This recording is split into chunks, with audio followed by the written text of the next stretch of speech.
The following documentary contains images and visual content that some viewers may find distressing. Viewer discretion is strongly advised.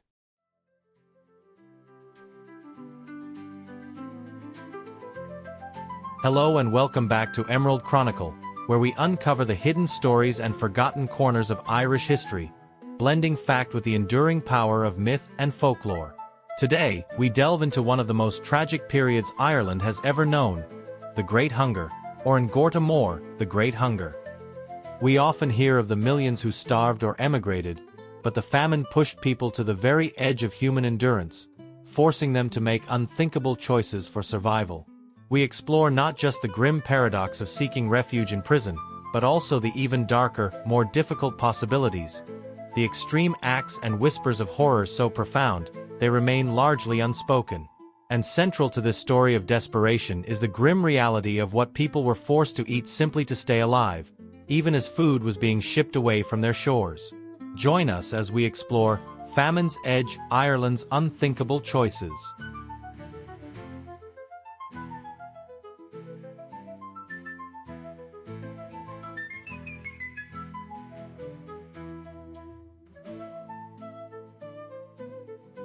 The Great Irish Famine, beginning in 1845, was triggered by the devastating blight Phytophthora infestans.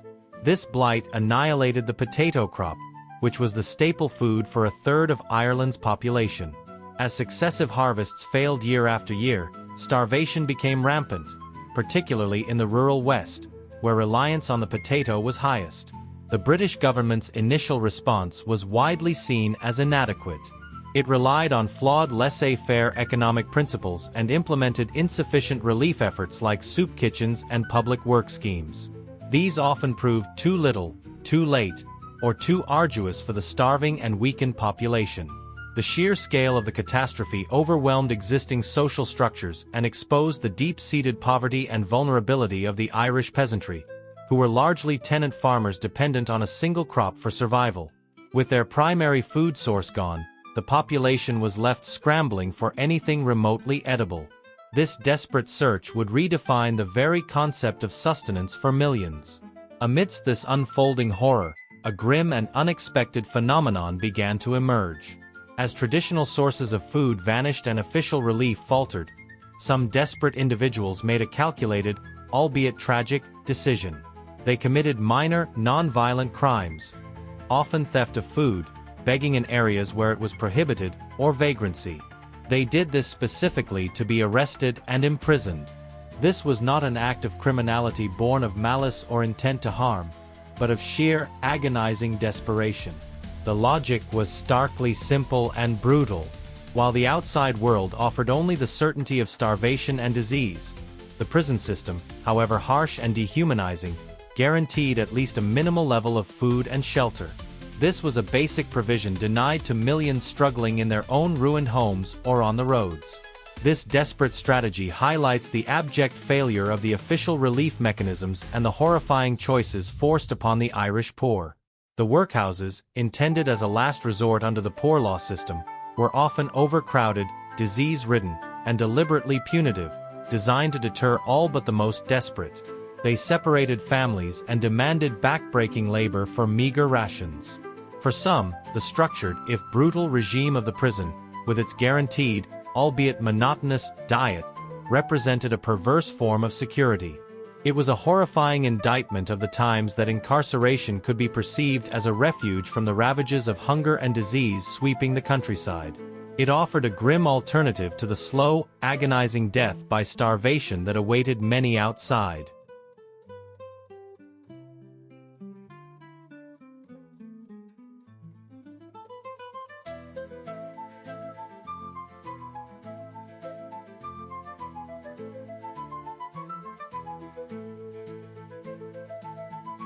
The psychological toll of the famine was immense.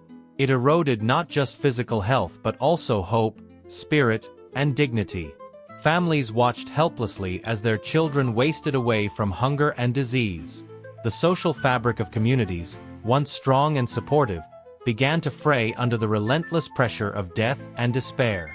Traditional support systems, like the mythel, a communal labor system based on neighbors helping neighbors, or support from extended family, collapsed as everyone struggled simply to keep themselves alive. The landscape itself became a symbol of despair, littered with abandoned cabins, blighted fields, and hastily dug mass graves scarring the land.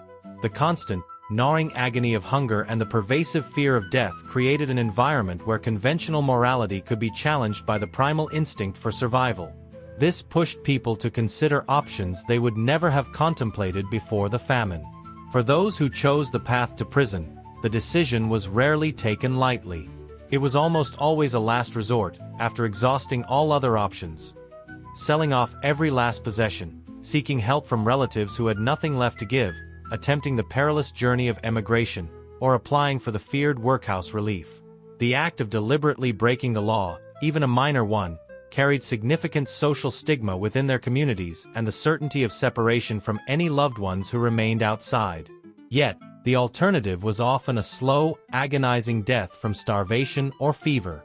This impossible choice speaks volumes about the severity of the crisis and the unimaginable suffering that pushed people to such extremes. They were forced to prioritize the basic, desperate need for sustenance over personal liberty and social standing.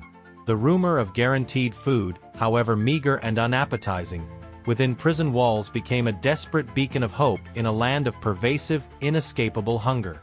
Folklore and personal accounts from the time, though scarce due to widespread illiteracy among the poor and the sheer trauma of the period, sometimes touch upon these grim realities in hushed tones.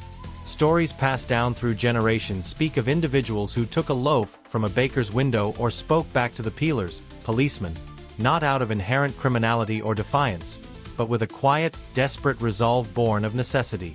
These acts were often understood within the community not as true crimes, but as tragic symptoms of the famine's grip, a desperate, final gamble for survival in a world that offered no other lifeline. The community's understanding, though unable to prevent the arrests or alleviate the suffering, underscored the profound moral ambiguity of these actions in the face of absolute necessity.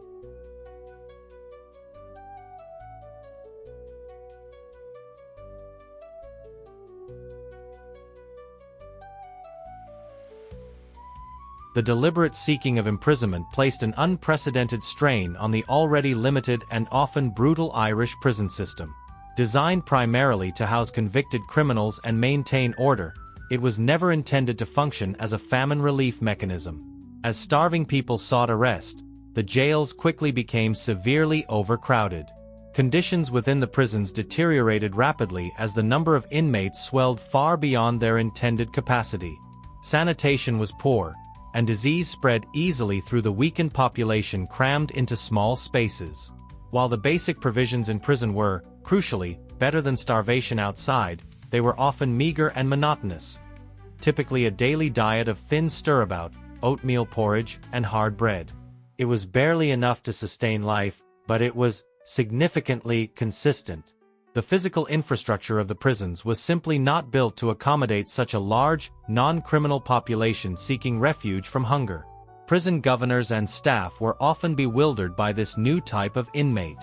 These were not hardened criminals they were used to dealing with, but starving men, women, and even children whose crimes were directly linked to their desperate need for food.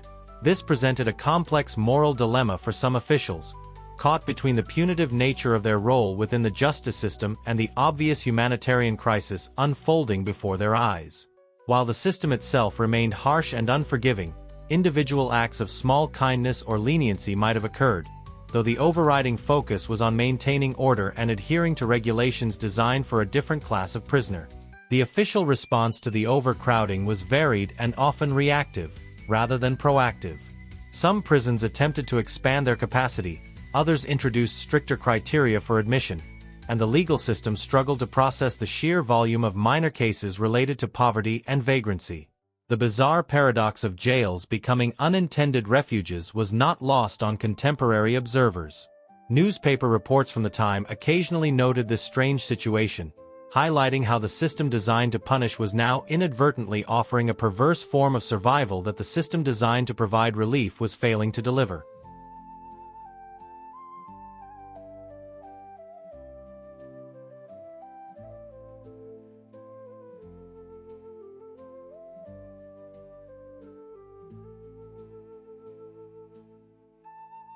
While it's difficult to quantify precisely how many people deliberately sought imprisonment versus those genuinely caught committing crimes out of sheer, uncontrollable hunger, contemporary accounts strongly suggest a conscious element to this grim strategy. The word spread like wildfire through desperate communities and among the starving poor that prison offered food, a certainty that the outside world could no longer provide. For those with absolutely no other options left, facing certain death from starvation or disease outside, the calculated risk of a short prison sentence for a minor, non-violent offense became a grimly rational choice. It was a perverse form of agency in a situation where most felt utterly powerless against the forces of hunger and neglect. It was a way to force the system to provide basic sustenance when the official welfare and relief mechanisms were failing them entirely. This desperate strategy reflects the deep, albeit tragic, understanding the poor had of the systems that governed their lives, even as those systems failed them so catastrophically. They knew the laws regarding vagrancy, begging, and petty theft, and they knew the likely consequences of breaking them. By choosing to break these specific minor laws, they were, in effect, manipulating the punitive system to access the most basic of resources, food, that the welfare system denied them or made impossibly difficult to obtain. It was a desperate act of survival, yes, but one often undertaken with a clear, albeit agonizing, purpose, to stay alive, even if it meant sacrificing their freedom and enduring the harshness and indignity of prison life. The knowledge that food was available within the walls, however unappetizing, was a powerful, life-saving rumor in a land where hunger was a constant, gnawing reality. The social implications of this phenomenon were complex.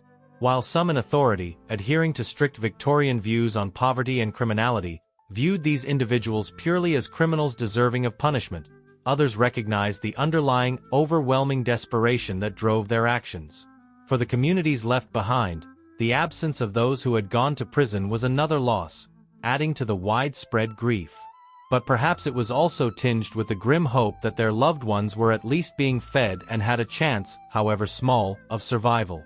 This phenomenon challenged the prevailing attitudes towards poverty and criminality, blurring the lines between the deserving and undeserving poor and forcing a confrontation with the brutal realities created by the famine and the inadequate response to it. It was a stark illustration of how extreme circumstances could redefine the very concepts of crime and survival, making the unthinkable a rational choice.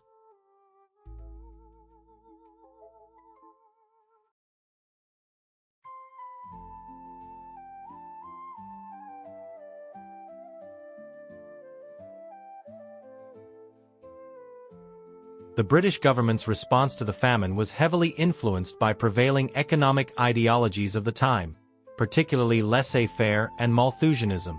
These theories argued against significant state intervention in the economy and, in the case of Malthusianism, even viewed the famine as a natural, albeit harsh, correction of population size. Relief efforts implemented by the government were often deliberately inadequate, conditional, and designed to be deterrents rather than genuine aid. Policies like the Labor Rate Act, which required starving individuals to work on often useless public works for meager wages, and the strict, dehumanizing conditions of the workhouses, were intended to prevent dependency and discourage idleness. In practice, however, they often served only to exacerbate suffering, facilitate the spread of disease, and fail to reach those most in need. In stark and disturbing contrast to the suffering on the ground, shiploads of food continued to leave Ireland's ports for England throughout the famine years. Grain, meat, dairy products, and other agricultural produce, grown on fertile Irish land, were exported from ports like Cork, Dublin, Limerick, and Waterford. This was a direct consequence of the British free market economic system, which rigidly prioritized property rights and trade above the humanitarian needs of the starving Irish population. Landlords, many of whom were English or Anglo-Irish absentee owners, continued to sell their produce to the highest bidder, often in Britain, rather than making it available locally at affordable prices or distributing it as relief. This meant that even in areas ravaged by hunger, where people were literally dying in the ditches, food was present, but it was inaccessible, locked away by economic policy and colonial power structures. This chilling paradox, Ireland exporting food while its people starved, became a potent and enduring symbol of systemic injustice and colonial misrule for many Irish nationalists and critics of British policy, both at the time and historically. Figures like journalist John Mitchell famously declared, "The Almighty sent the potato blight, but the English created the famine." This wasn't just a rhetorical flourish born of anger. It reflected the bitter reality that political and economic choices made by the ruling power amplified a natural disaster into a national catastrophe of unprecedented scale. Armed escorts were sometimes even needed to protect these food shipments from desperate locals who, witnessing the export of sustenance they desperately needed to survive, were driven to attempt to seize it. The stark contrast between the starving population and the protected food exports underscored the dehumanizing effect of colonial policies and the perceived indifference or even malice of the ruling power. This unintended consequence stands as a stark indictment of the priorities and prejudices that shaped the official response to Ngorta Mór. The system, designed to punish and maintain economic order, inadvertently created a situation where freedom could be a death sentence and imprisonment a chance, however slim, at survival, while simultaneously allowing the export of the very food that could have saved countless lives.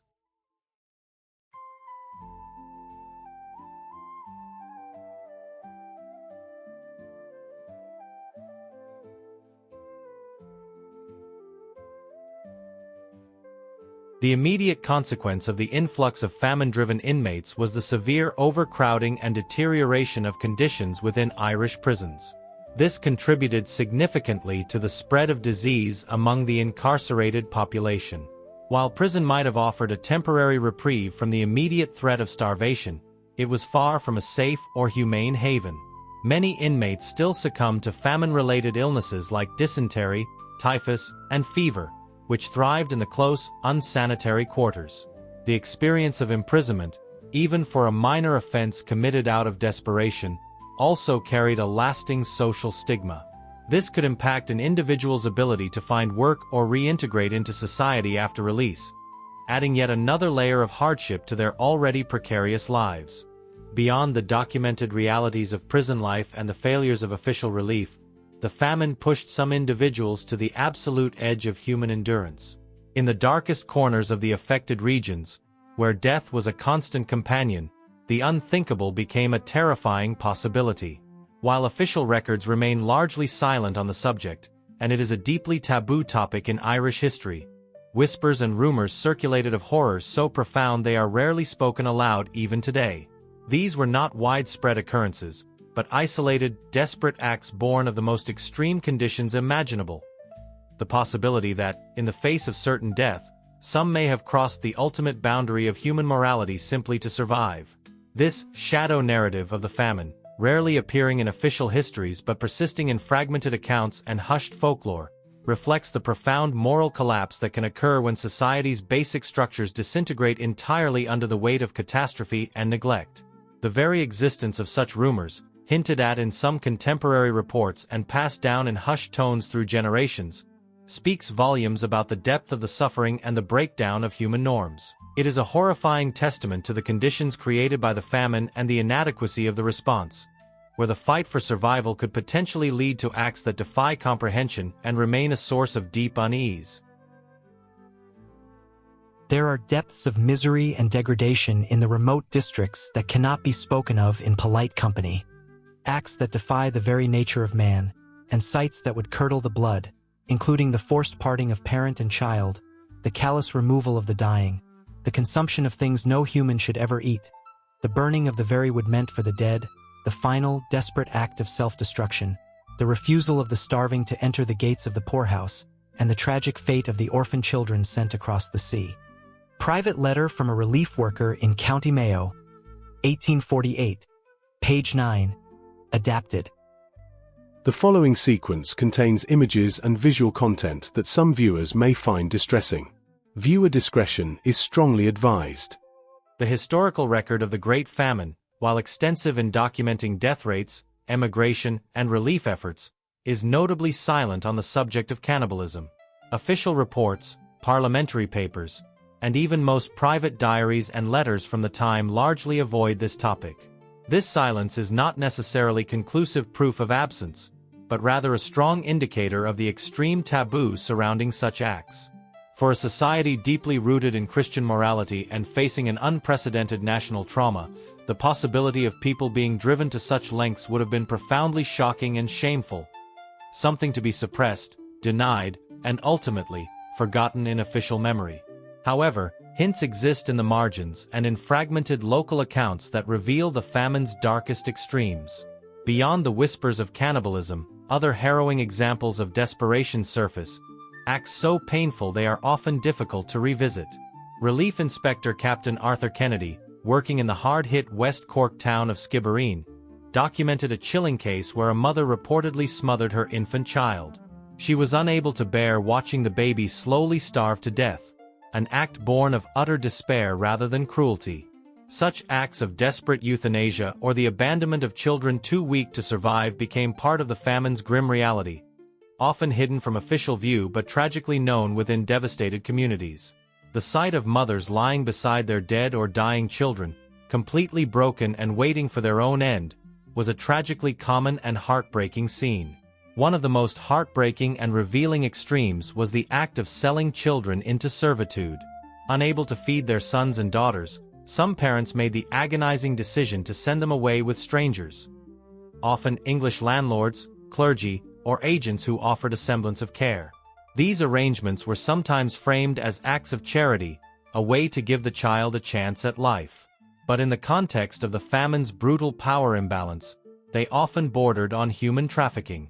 Children were taken, often knowing they would likely never see their families again, destined for domestic labor, factory work, or worse, a desperate gamble for their survival at the cost of unimaginable parental sacrifice and grief. Another grim practice that emerged was boarding out the dying. Reports indicate that overwhelmed poorhouses or parishes, desperate to free up space and resources, would pay small sums to families to take in individuals who were clearly close to death. This was effectively outsourcing the final moments of the most vulnerable. This often involved children or the elderly, moved from one place to another simply to die, outside the official institutions, a stark illustration of the breakdown of compassionate care and the lengths institutions went to manage the overwhelming death toll. As hunger reached its most acute stages, people were driven to consume anything they could find, regardless of its edibility or safety. Desperate accounts tell of individuals eating wild plants like nettles and grass, raw turnips or seaweed gathered from the coast, and even scavenging for animals like dogs, rats, and cats. The ultimate extreme of this was consuming rotten meat or decaying fish, pulled from refuse heaps or animal carcasses found by the roadside. Many who resorted to these measures did not die directly from starvation, but from the food poisoning and gastrointestinal diseases caused by ingesting such toxic substances, a horrifying testament to the lengths they were driven to simply to quiet the agony of hunger, even at the risk of immediate illness or death. Other extreme actions included the degradation of the dead. In areas where death was rampant and overwhelming, the basic dignity of burial often disappeared entirely. Reports emerged of mass grave robbing, not for valuables, but for the clothes on the corpses, which could be sold or worn by the living. Burial sites were sometimes raided, leaving bodies exposed, a horrifying testament to how the sheer scale of death and desperation overwhelmed traditional customs and respect for the deceased. In a further act of grim necessity, wooden coffins, or even the planks intended for them, were sometimes burned for fuel by those who couldn't afford firewood, especially in rural areas where fuel was scarce. In parts of Mayo and Galway, planks meant for coffins were repurposed to heat cold homes, meaning bodies were buried in shallow graves or simply wrapped in sacks, if they were buried at all. This stripped away the final rights of dignity in the face of overwhelming, immediate need for warmth. Amidst this landscape of death, disease, and despair, the ultimate act of hopelessness also occurred: suicide. While not widely documented in official statistics, letters, local reports, and folklore speak of individuals, particularly fathers or mothers who had lost their entire families, taking their own lives. They were unable to bear the crushing weight of grief, isolation, and hopelessness. One particularly poignant account from Roscommon tells of a man who, after burying his wife and children, hung himself from a tree near their ruined cabin, choosing death over a life of unbearable solitude and sorrow.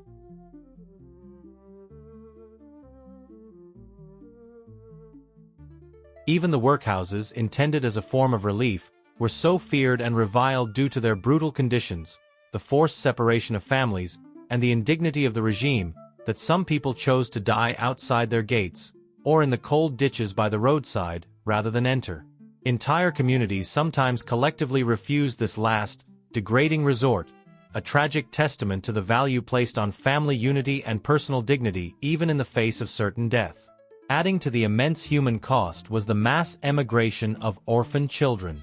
Thousands of children, left alone by the death of their parents, became wards of the state or parishes. They were packed into overcrowded and disease-ridden coffin ships, bound for North America or Australia as a form of relief, and to clear the workhouses. Often unaccompanied and with little preparation for the journey or their destination, many perished during the brutal voyage across the Atlantic or to Australia, their tiny bodies simply cast into the sea anonymously.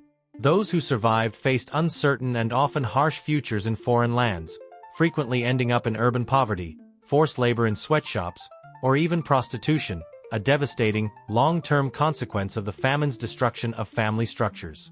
These fragmented accounts, whispers, and devastating choices, though not always explicitly recorded in official histories, paint a picture of a society pushed far beyond the brink of normal human behavior and endurance.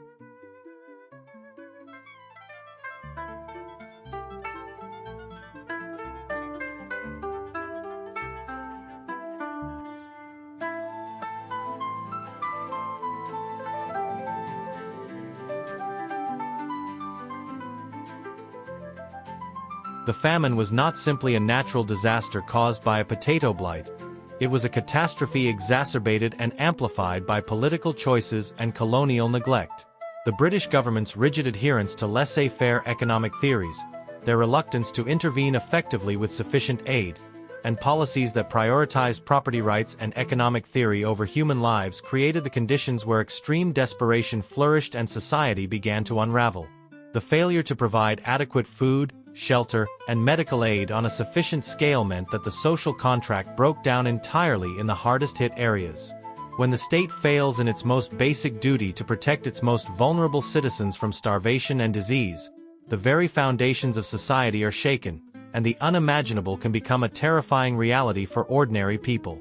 The extreme acts witnessed during the famine, from seeking refuge in prison to the horrifying possibilities of child abandonment, the selling of children into servitude, the boarding out of the dying, consuming rotten or toxic food, the desecration of the dead, the burning of coffins for fuel, suicide driven by despair, the refusal to enter workhouses even when starving, or the mass emigration and tragic fate of orphan children, serve as a horrifying collective symbol of this moral collapse. They represent the absolute breakdown of human norms, traditional values, and basic dignity in the face of state-sanctioned starvation and systemic indifference. The fact that such acts occurred, and were occasionally alluded to by contemporary observers, underscores the extremity of the conditions created not just by the blight, but by the inadequate and often punitive relief efforts. It highlights the chilling consequence of a system that allowed its people to die in vast numbers while maintaining a rigid focus on economic principles and social control. Furthermore, the way some in the British media and official circles may have alluded to such rumors and acts, sometimes implicitly or explicitly linking them to the perceived savagery, laziness, or moral failings of the Irish poor, adds another cruel layer of colonial dehumanization. Rather than prompting increased aid or a change in policy, such reports could be used to reinforce existing prejudices and justify the limited nature of the relief efforts, framing Irish suffering as somehow deserved or inevitable. The shadow narrative of these extreme acts thus becomes not just a story of Irish suffering, but also a story of how extreme human desperation can be exploited, misrepresented, or deliberately silenced within a power imbalance. This further highlights the profound moral and political failure of the ruling power in the face of a humanitarian crisis. The continued export of food from Ireland's ports throughout the famine, a stark and tragic symbol of the prioritization of trade and property rights over human lives, remains one of the most potent and controversial symbols of this systemic failure and colonial neglect. We carry the famine in our bones, not just the hunger, but the lessons it taught us about survival and who we could truly rely on. and the things we can barely bring ourselves to remember, the things that happened when there was nothing left, and the ships kept sailing.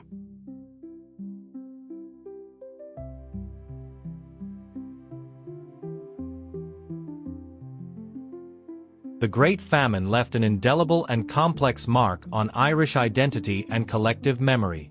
It profoundly shaped emigration patterns, fueled political movements, and influenced cultural expression for generations. While the specific act of seeking imprisonment for food, or the other most disturbing extremes, might not be a widely celebrated or explicitly remembered tradition in public discourse, the underlying themes of resilience, survival against overwhelming odds, and the deep-seated distrust of authority figures who failed them are deeply woven into the fabric of Irish culture and consciousness. The shared trauma of the famine experience fostered a strong sense of community solidarity and mutual support in the face of overwhelming adversity, a trait that endures. The memory of food being exported from Ireland while its people starved remains a particularly bitter and potent point in the collective memory. This historical injustice continues to fuel nationalist sentiment and contributes to a lasting skepticism towards external powers and large, impersonal institutions. The emphasis on sharing, hospitality, and ensuring everyone has enough, particularly in rural communities, can be seen, in part, as a direct reaction to the trauma of the famine and the pervasive fear of scarcity and hunger it instilled. While not always consciously linked to the darkest extremes, the cultural memory of hunger and deprivation has undeniably fostered a strong value on generosity, mutual aid, and ensuring no one is left behind. Similarly, the cautious approach many Irish people have towards large bureaucratic institutions, whether governmental or charitable, can be traced, in part, to the perceived failures and harshness of the systems encountered during the famine, including the workhouses, the justice system, and the stark reality of food exports prioritized over human lives. Contemporary discussions about poverty, social justice, and historical memory in Ireland continue to reference the famine as a foundational trauma that shaped the nation. The story of bread behind bars, and the even darker unspoken possibilities like child abandonment, the selling of children, the boarding out of the dying, consuming rotten or toxic food, the desecration of the dead, the burning of coffins for fuel, suicide driven by despair, the refusal to enter workhouses even when starving, or the mass emigration of orphan children. When these stories are uncovered and told, they resonate deeply. They resonate because they encapsulate the extreme human cost of the disaster and the desperate measures people were forced to take simply to survive. The silence surrounding the most extreme rumors and acts is itself an echo, a testament to the depth of the wound left by the famine on the national psyche.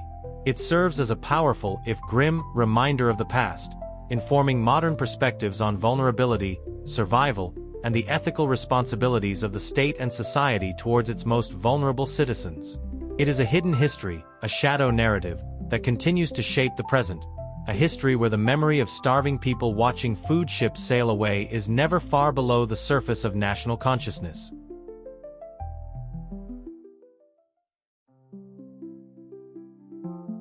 The Great Irish Famine, An Gorta Mór, was a period of unimaginable suffering, pushing ordinary people to the absolute limits of survival.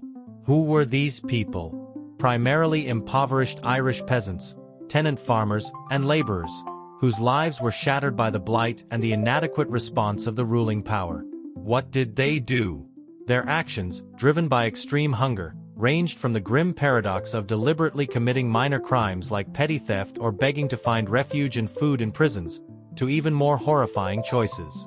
In the most desperate corners, they faced the unthinkable, abandoning or losing children, selling children into servitude, boarding out the dying, consuming rotten or toxic food, desecrating the dead for clothes, burning coffins for fuel, or walking miles simply to die at the workhouse gate. Amidst this landscape of death and despair, some were driven to the ultimate act of hopelessness: suicide. Even the workhouses, intended as a form of relief, were so feared that some refused to enter, choosing death outside their gates. Adding to the immense human cost was the mass emigration of orphan children, packed onto overcrowded coffin ships, with many perishing at sea or facing grim fates in foreign lands. Their desperate struggle for survival included eating whatever they could find, from nettles and grass to rotten meat, often leading to illness and death. All the while, food continued to be exported from Ireland's ports, a stark and tragic symbol of colonial policies that prioritized economics over human lives. When did this happen? During the worst years of the famine, 1846 to 1849, when starvation was most acute, but the suffering and its consequences extended throughout the famine period from 1845 to 1852 and beyond. Where did this occur? Across Ireland, particularly in the impoverished rural West, where the impact was most devastating, but felt nationwide as food left its shores and people fled or sought refuge. Why did they face such extremes? Because the outside world offered only starvation, disease, and neglect, while the systems meant to provide relief failed them, and the very food that could have saved them was exported. This inadvertently made incarceration, or even darker possibilities, a terrifying alternative to certain death. How does this story resonate? It highlights the devastating human cost of systemic failure, the impossible choices faced in times of crisis, and the enduring link between poverty, justice, and survival. It reminds us that the famine's legacy includes not just documented tragedy, but also a shadow narrative of unspoken horrors and extreme acts, revealing the full, brutal extent of human suffering and the profound impact of colonial neglect. It is a stark reminder of a past where freedom itself could be a death sentence, and the fight for survival pushed people to the edge of the human, even as food ships sailed away. Thank you for joining us on this difficult but important journey into a hidden aspect of the Great Irish Famine. If this story resonated with you, please give this video a like, share it with someone who might find it insightful, and subscribe to Emerald Chronicle for more deep dives into Ireland's rich and complex history. Your support helps us continue to uncover these vital stories, even the ones shrouded in silence and pain. See you in the next episode. Step into the past and uncover the heart of Ireland. At Emerald Chronicle, we bring you hundreds of captivating documentaries exploring Irish history, myths, legends, and folklore. Our playlists guide you through Ireland's fascinating journey, from prehistoric Ireland, proto-historic and Celtic eras, and the early Christian and Viking periods, to the Anglo-Irish invasion and the lordship of Ireland. Delve deeper into the Tudor conquest and religious conflicts, the union with Great Britain and the Great Famine, the fight for independence and the divisions of the 20th century, and Ireland's evolution into the 21st century. Best of all, we keep all our documentaries at 15 minutes or less, making it easy to explore Ireland's history, even on a busy day. Every time you watch, you're supporting the upkeep of our channel. And when you share Emerald Chronicle, you're helping to promote Irish history and culture worldwide. We kindly ask you to like and share, and subscribe to Emerald Chronicle now. Let's keep Ireland's stories alive together.